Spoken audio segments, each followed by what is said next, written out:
Díadíomh agus fáilteaí go dtí an chéad eagran de thuimhneas. Tá chéad eagran seo bunaithe analú. Cuidiú seo libh analú súdáis go déaglah bur scíthe ligint. Is féidir le gach duine an gréimeacht seo a dhéanamh.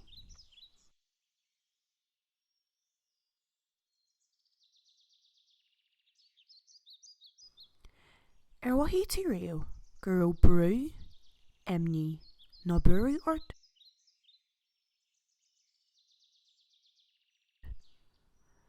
Nuair a ligean tú do scí mar is ceart, maithíonn tú séamh agus suaimhneach.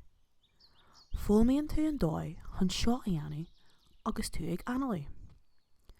Nuair a ghlacann tú anamóriste, féin do corp an air agus an oxygen a bhíonn uí agus cuidíonn sé leat tú chéan a thocraí nuair is gá.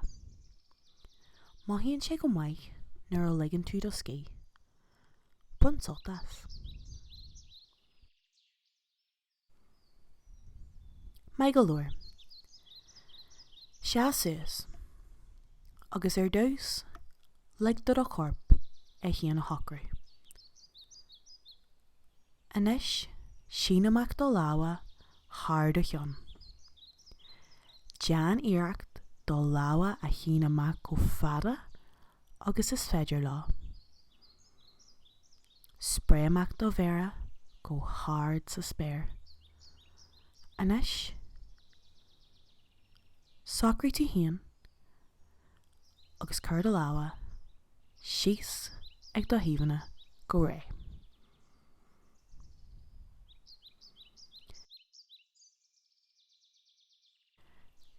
Anois deanaí muid an rud céarna ach ghlacaí muid anamóriste agus muid a dhéanamh. Ligdar a chorp socraí leis chéan. Le anamóriste is amach. Anois, sin amach do láha thar do cheann le hanalú iste. Dean iarracht do láha chéan amach go fada agus is féidir lá le analú amach. Agus anois, spray amach do bhéara go hard sa spéir le hanamóriste agus amach. An maithíonn tú do corp ag dul níos fuide an éirí seo. Mai thu. Anois, socraí tú an arís le do láha ag do híomhanna agus fan go ré. Deanaí muid sin uirmhain eile.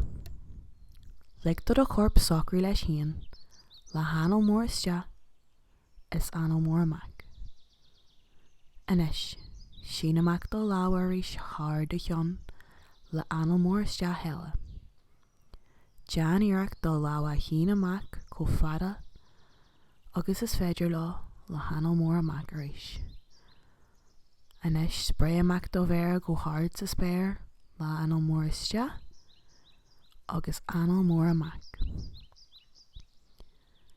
Anois, ligdar do láha socraí ag do híomhanna agus ghlach anamóriste agus analú amach. Mai thu. Anois, sí síos. Dean tú an compordach agus cur do láha ag do híomhanna.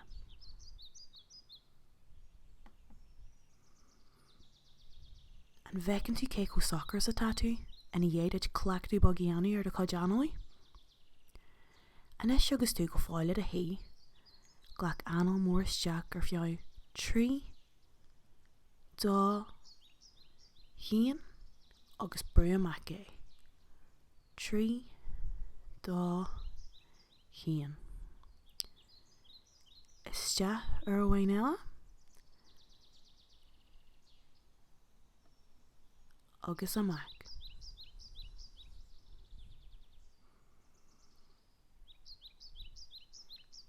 Lán ort ag analú iste ar fiú 3 agus amach ar fiú 3. Bí contas ar a cheann. Inis chur lámhhain ar do bhrolach, de sin an eagla a crí, agus chur lámhhain ar do bhuaig. An maithíonn tú do lámhaigh bogu agus tú ag analú agus ama. Inis smuoine faoin lá a tair do bhrolach amháin. An maithíonn tú ag bogu iste agus ama, iste agus ama. Inis smuoine faoi do lá ar do bhuaig ag bogu fósta iste agus amach le gach anal a ghlacann tú.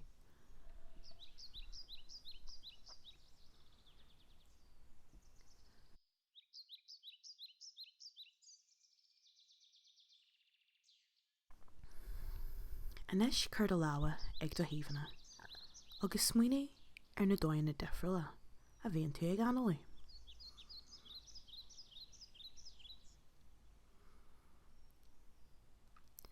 Soilí ghfuil coinneáil os do chóir. Is féidir leat do bhéara is éid le ligean teoirt gur coinneáil atá an meas míon leat.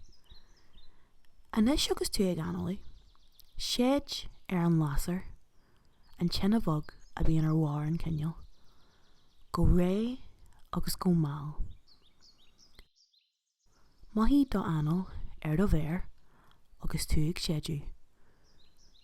Soilí ghfuil tú ag séidú go leor ar chun an lásar ó bhogu ó thaobh amháin go taobh eile. Bé ar séidú go héadrom nó séidú tú amach é.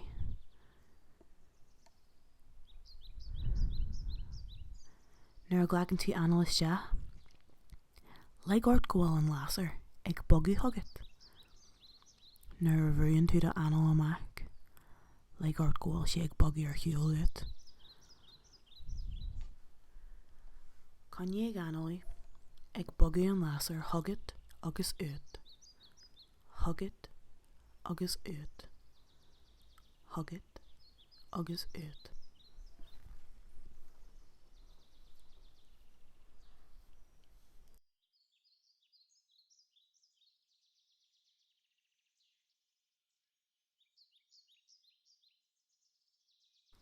Dó eile chun analú séamh suaimhneach a clachtú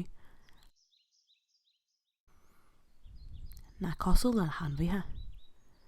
Soilí gur madúthú. Soilí gur tú ar siúlóid mór fada ar an trai ag rí thart ar luirg do líthróid nó do bregan fiú. Bheadh tú ag analú go háin gasta inis agus tú ag rí. Dean iarracht analú go gasta mar seo.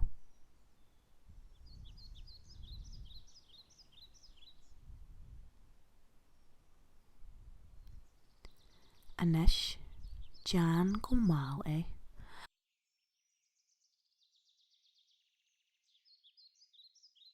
Buin coppla tríolas.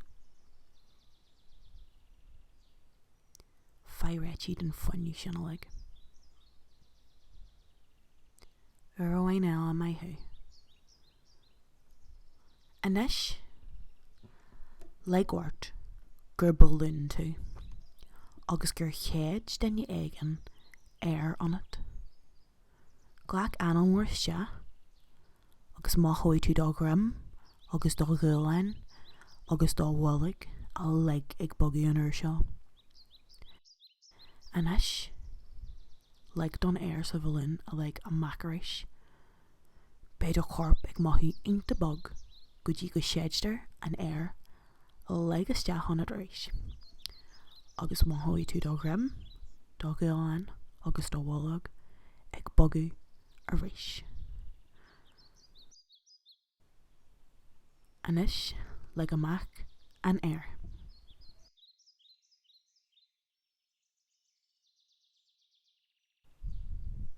Ná fiú amháin, is féidir leat soilú go tosa a neis ag séidú isteach is amachchas an bhulún. Soilí an bhulún ag éirí níos mó le gach anal a chéadann tú.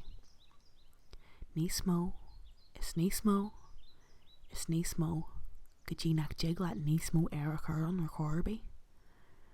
Soilí gur le tú den bhún agus inis tá sé ag eitiil teart, timpeall an seomra. Inis í do chorp a maithíonn cosal leis an bhún fáú éadrom seo.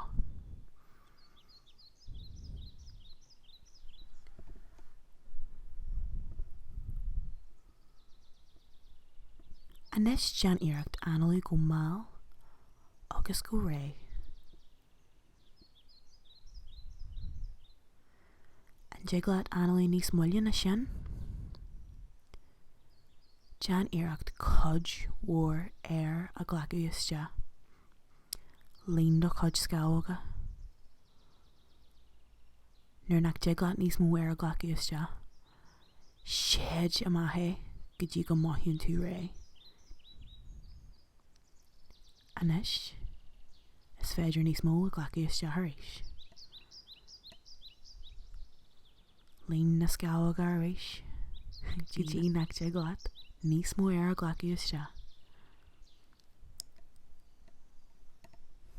Maithú inis séid a maithe go dtí nach bhfuil rud ar bí fecha.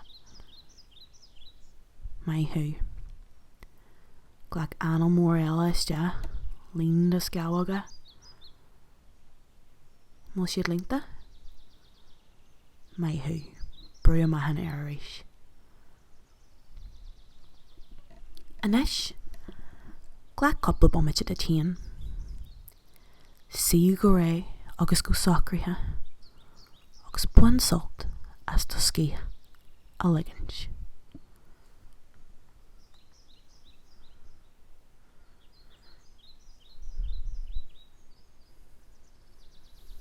Inis tá muid ré leis na gníomhaíochtaí anal seo. Sin amach do mat analig ó mhair do chorp go bun do chorp. Bog hart agus muscail do chorp ar éis. Nuair a bheits tú go thomla muscailte, go agus buan sult as an cod eile de dá lá. Gurú mai agat as a bheith éisteacht le Suaimhneas.